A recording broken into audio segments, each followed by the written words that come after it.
To His Coy Mistress by Andrew Marvell.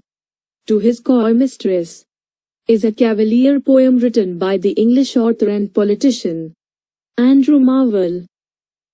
1621 to 1678. Either during or just before the English interregnum, 1649 to 1660. It was published posthumously in 1681.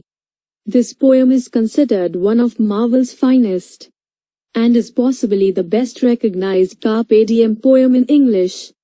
Coy means beneath in Hindi. Herrick's and Marvell's poems reflect an ancient theme the Romans call carpe diem, meaning seize the day.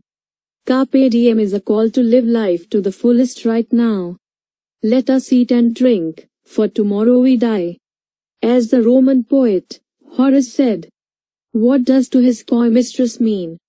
To His Coy Mistress is a metaphysical poem, in which the speaker attempts to persuade his resistant lover that they should have sexual intercourse. He explains that if they had all the time in the world, he would have no problem with their relationship moving this slowly. The speaker in the poem is an older man trying to seduce a younger woman. This sounds a bit creepy today, but in Marvell's time, older would likely have been 30s, and younger perhaps 15 or 16. Outline of the poem. कविता का वक्ता एक महिला को संबोधित करने से शुरू होता है, जो अपने रोमांटिक अग्रिमों पर प्रतिक्रिया देने के लिए धीमा हो गया है। पहले श्लोक में वह वर्णन करता है कि यदि वह एक सामान्य जीवन काल की बाधाओं से बेपरवाह हो तो वह उसे कैसे न्यायालय में भुगतान करेगा। वह अपने शरीर के प्रत्येक भाग की प्रशंसा करते हुए सदियां बिता सकता था, और उसकी उन्नति के लिए उसका प्रतिरोध यानी निष्ठा उसे हतोत्साहित नहीं करेगा। दूसरे श्लोक में उन्होंने कहा कि मानव जीवन कितना छोटा है। एक बार जब जीवन खत्म हो जाता है तो स्पीकर चुनाव लड़ता है, एक दूसरे का आनंद लेने का अवसर चला जाता है, क्योंकि कोई भी मृत्यु में गले नहीं उतरता। अंतिम श्लोक में वक्ता महिला से अपने प्रयासों के लिए आग्रह करता है और तर्क देता है कि एक दूसरे को जुनून के साथ प्यार करने में वे दोनों उन सबसे संक्षिप्त समय बना लेंगे जो उन्हें जीने के लिए हैं।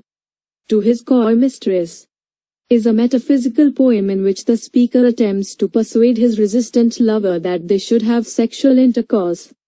उनकी कोया मालकिन के लिए एक आध्यात्मिक कविता है जिसमें वक्ता अपने प्रतिरोधी प्रेमी को यह समझाने का प्रयास करता है कि उन्हें संभोग करना चाहिए। वह बताते हैं कि अगर उनके पास दुनिया में हर समय होता तो उन्हें अपने रिश्ते को धीरे धीरे आगे बढ़ाने में कोई समस्या नहीं होती। हालांकि वह समझाने के लिए जाता है, वे नश्वर हैं और एक बार जब वे मर जाते हैं तो वे एक साथ अंतरंग होने में असमर्थ होंगे। कविता दोहरे उद्देश्यों को पूरा करने के लिए प्रकट होती है। पहली, मालकिन को प्यार करने के लिए राजी करना, और दूसरी, उसकी अनिवार्यता और घबराहट में मृत्यु दर पर टिप्पणी करना। यह बाद का उद्देश्य है जो इस प्रेम कविता में दार्शनिक पहलू जोड़ता है। यह कविता अपनी आध्यात्मिक कल्पना के लिए प्रशंसित है। मेटाफिजिकल कविता मुख्य रूप से विस्तारित रूपक और दंभ के उपयोग के लिए जाना जाता था। साथ ही साथ अमूर्त और सांसारिक विचारों के बीच तुलना की संभावना नहीं थी। तत्वमीमांसा शब्द को 17वीं शताब्दी के कवियों के एक छोटे समूह मार्वल के बीच लागू किया गया था। कविताओं में कुछ दार्शनिक आधार थे और इसने प्रयोगात्मक शैलीगत पहलुओं के साथ मिलकर उन्हें रूपक के रूप में चिह्नित करने में मदद की। To His Coy Mistress is written in iambic tetrameter and rhymes in couplets AA, BB, CC, DD, and so on. It has been recognized as one of his most famous poems. Summary. The poem is spoken by a male lover to his female beloved as an attempt to convince her to sleep with him. The speaker argues that the lady's shyness and hesitancy would be acceptable if the two had world enough and time, but because they are finite human beings, he thinks they should take advantage of their sensual embodiment while it lasts. कविता एक पुरुष प्रेमी द्वारा अपनी महिला प्रेमी को उसके साथ सोने के लिए मनाने की कोशिश के रूप में बोली जाती है। स्पीकर का तर्क है कि अगर दोनों के पास दुनिया के लिए पर्याप्त और समय था तो लेडी की शर्म और हिचकिचाहट स्वीकार्य होगी, लेकिन क्योंकि वे परिमित इंसान हैं, उन्हें लगता है कि उन्हें अपने कामुक अवतार का लाभ उठाना चाहिए, जबकि यह रहता है। He tells the lady that her beauty, as well as her long-preserved virginity, will only become food for worms unless she gives herself to him while she lives. Rather than preserve any lofty ideals of chastity and virtue, the speaker affirms, the lovers ought to roll all our strength, and all our sweetness, up into one ball. He is alluding to their physical bodies coming together in the act of love-making. वह महिला को बताता है कि उसकी सुंदरता, साथ ही साथ उसकी लंबे समय से संरक्षित कौमार्य, केवल कीड़े के लिए भोजन बन जाएगी जब तक कि वह खुद को उसके रहने के दौरान उसे नहीं देती। शुद्धता और सद्गुण के किसी भी उदात्त आदर्श को संरक्षित करने के बजाय वक्ता पुष्टि करता है। प्रेमियों को हमारी सारी शक्ति और सभी को रोल करना चाहिए। हमारी मिठास एक गेंद में। वह संभोग के कृत्य में एक साथ आने वाले अपने भौतिक शरीरों के साथ गठबंधन कर रहा है।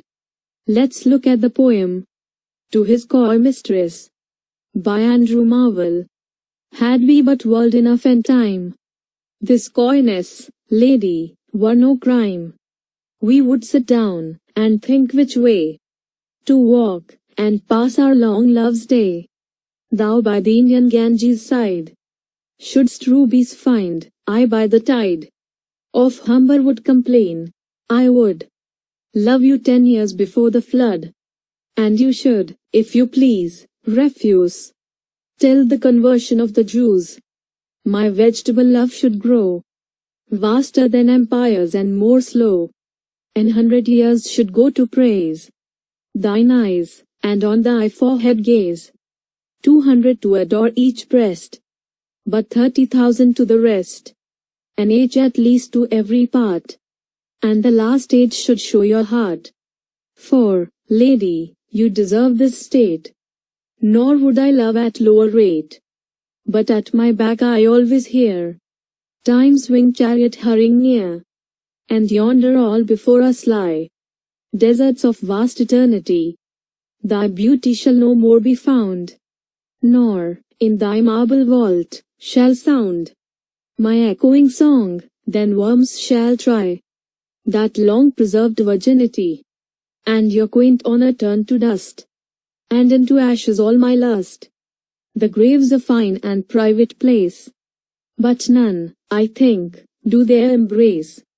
Now therefore, while the youthful hue sits on thy skin like morning dew, and while thy willing soul transpires at every pore with instant fires, now let us spot us while we may, and now, like amorous birds of prey, rather at once our time devour, than languish in his slow-chapped power. Let us roll all our strength and all our sweetness up into one ball, and tear our pleasures with rough strife through the iron gates of life. Thus, though we cannot make our sun stand still, yet we will make him run. End of the summary.